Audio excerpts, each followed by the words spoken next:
नहीं, पर मैं वही बता रहा हूँ कि ये स्क्रिप्ट है जो ऐसी की ऐसी, इसमें कोई मेरे आने से या मेरे होने से कोई चेंजेस नहीं हुए हैं। तो जैसी इनकी कहानी थी और जैसे लिखी हुई थी, हम from the very beginning I was suppose to be the son of a god man. लेकिन इंटरेस्टिंग वही है कि ये चारों दोस्त अपनी लाइफ का कुछ ढूंढने की कोशिश कर रहे हैं जिसमें वो फंसे हुए हैं, उसमें उन्हें मज़ा नहीं आ रहा है। Obviously my father's also in the film is a very very rich man, and उम्मीद की जाती है कि अपने फादर का ये जो बिजनेस अगर कह सकते हैं तो उसको बेटा आगे बढ़ाएगा, लेकिन बेटा वो करना नहीं चाह रहा है। तो उसको जो एक मौका मिलता है थ्रू द फैक्ट के दुनिया 7 दिन में ख़त्म होने वाली है, जिस बात से ये सब कन्विंस्ड हैं और होने वाली है, तो किस तरह वो इस चीज़ से बाहर निकलता है।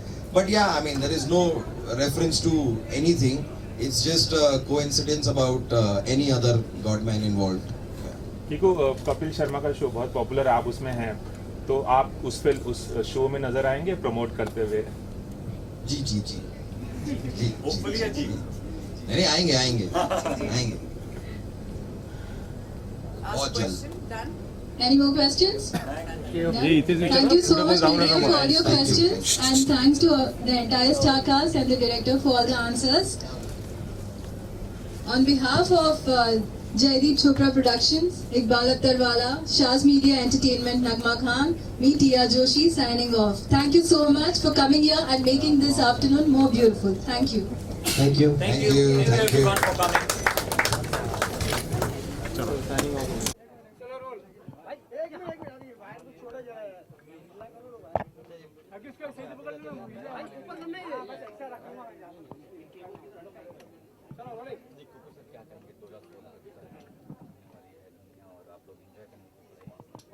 एंजॉय करने, देखिए 2016 दी एंड में हम आपको ये नहीं कह रहे हैं कि 2016 में दुनिया ख़त्म होने वाली है। हम आपसे सिर्फ ये पूछ रहे हैं कि अगर आपको कोई बता दे कि इतना इतना वक्त है और इतने वक्त में 2016 में दुनिया ख़त्म होने वाली है, आपके पास इतने दिन बाकी हैं, तो वो आखिरी कुछ दिन किस तरह गुजारना चाहेंगे? ये सवाल ज़रूरी है, एक बार खाली अपने जहन में ये सवाल को लाना ज़रूरी है, जिससे आपकी प्रायोरिटीज़ क्लियर हो। जैसे मेरा भी यही मानना है कि मैं हैप्पी गो लकी इंसान हूँ, अच्छी तरह मैं बहुत ज़्यादा टेंशन नहीं लेता, प्रेशर नहीं लेता।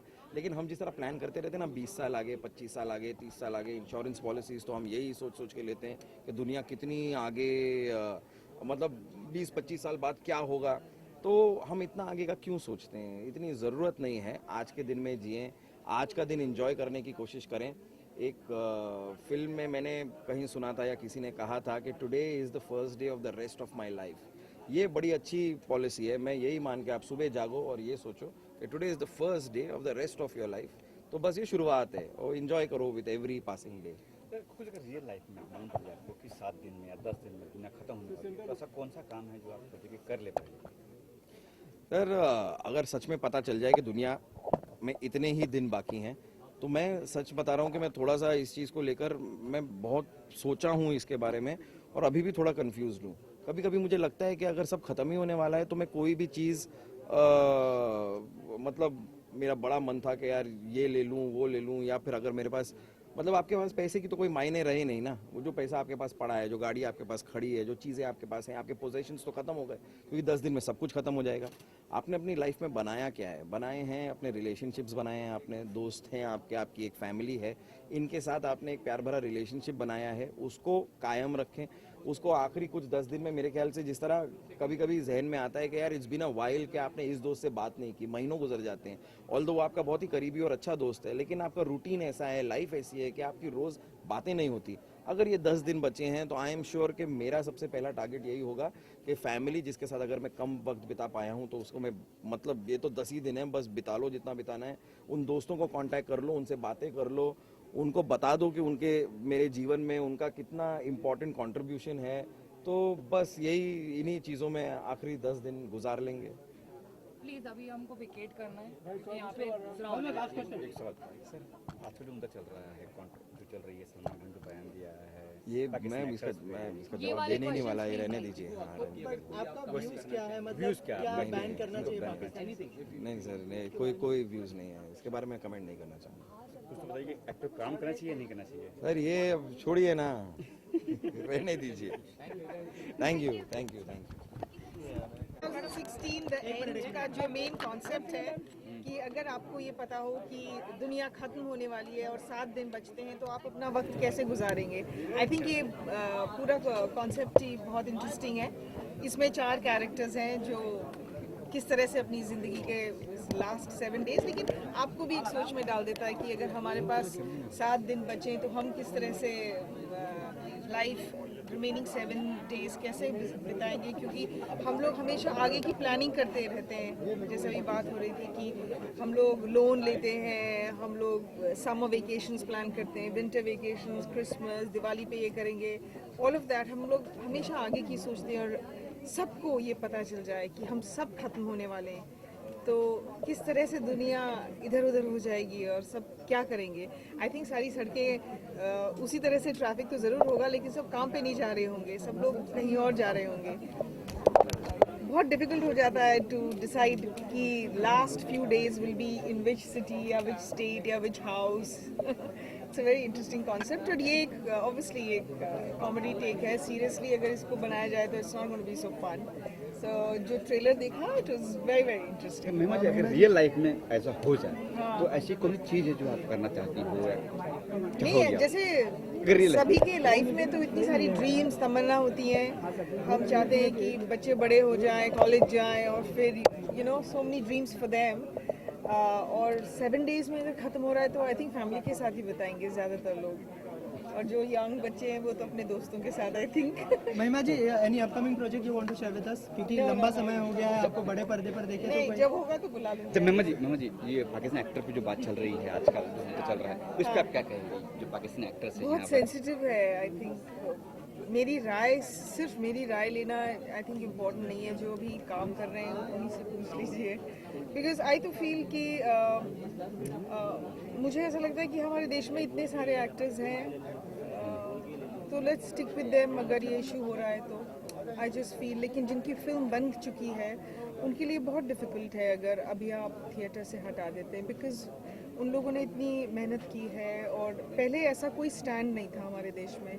आई थिंक सडनली जब पिक्चर रिलीज़ हो रही है तब ये स्टैंड लेना तो बहुत मुश्किल हो जाता है प्रोड्यूसर्स के लिए, डायरेक्टर्स के लिए। तो वहाँ मुझे दुख होता है। लेकिन आगे से अगर आप ऐसा रूल बनाएंगे तो I think everybody will adhere to it. लेकिन पहले रूल नहीं था और अब आप सडनली बोलें कि बिकॉज फिल्में तो बहुत पहले बन जाती हैं ना जब सभी कुछ ठीक था। But people are sensitive. बहुत सारी जो फैमिलीज़ हैं, इतने यंग सोल्जर्स आप देखते हो और यू नो उनके बारे में सोचते हो कि सडनली ये घटना हो गई, वो जो ऑपरेशंस हुए, तो फिर एक तरह से जो हमारे भारतीय हैं उनको गुस्सा भी आता है। तो उनको लगता है हर जगह से मतलब किसी तरह से हम हर एक पाकिस्तानी के अगेंस्ट स्टैंड लिया जाए। तो दोनों तरफ से मैं सोचती हूँ। Thank you so much.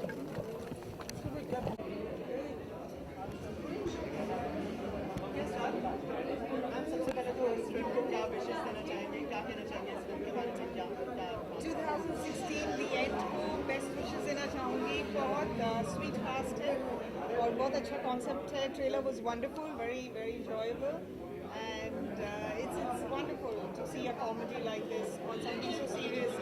कोई आपको बोले कि दुनिया 7 दिन में खत्म होने वाली है और फिर आप उसको इस कॉमेडी सिचुएशन में देखो तो इट्स नाइस। तो आपके साथ अगर ऐसा होगा, अगर आपको पता चले नहीं, it will not be so funny. मुझे तो बहुत रोना आएगा। तो आप पहली चीज़ क्या करना चाहेंगे, मतलब आपको अगर पता चल गया?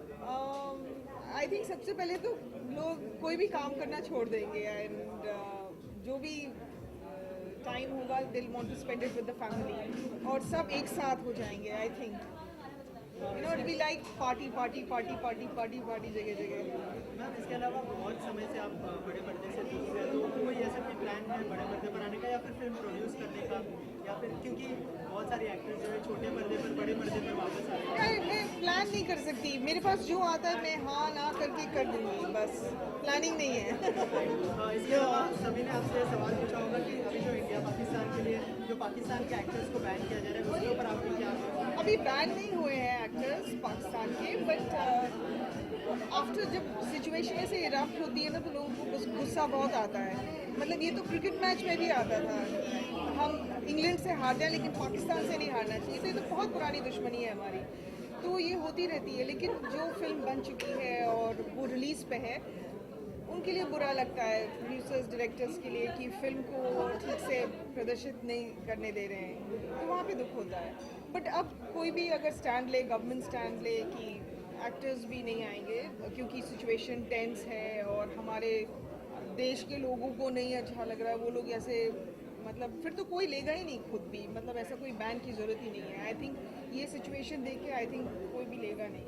इसके अलावा सलमान खान और ओमपुरी जी ने जो कमेंट किया था उस बात पर क्या? मैंने सुना नहीं, क्या कमेंट किया था? सलमान जी ने कहा था कि वो कलाकार है और तो कलाकार को वीज़ा देकर एंट्री दी जाती है इंडिया में, तो वो कुछ गलत नहीं है ऐसा बोला था। ओमपुरी जी ने बोला था कि अगर मरना ही है तो वहाँ पर जाके क्यों लड़ते हैं। तो एज ए व्यूअर आप क्या कहना चाहिए इस पर, क्या राय होगी? बहुत सारी चीज़ें होती हैं लाइफ में जिसमें ज़रूरी नहीं है आपकी कोई राय हो, बट मैं दोनों तरफ को समझ सकती हूँ। मैं सिर्फ ये कहना चाहती हूँ कि जो फिल्म बन गई है और रिलीज़ होने पे है, आई थिंक उसके साथ अभी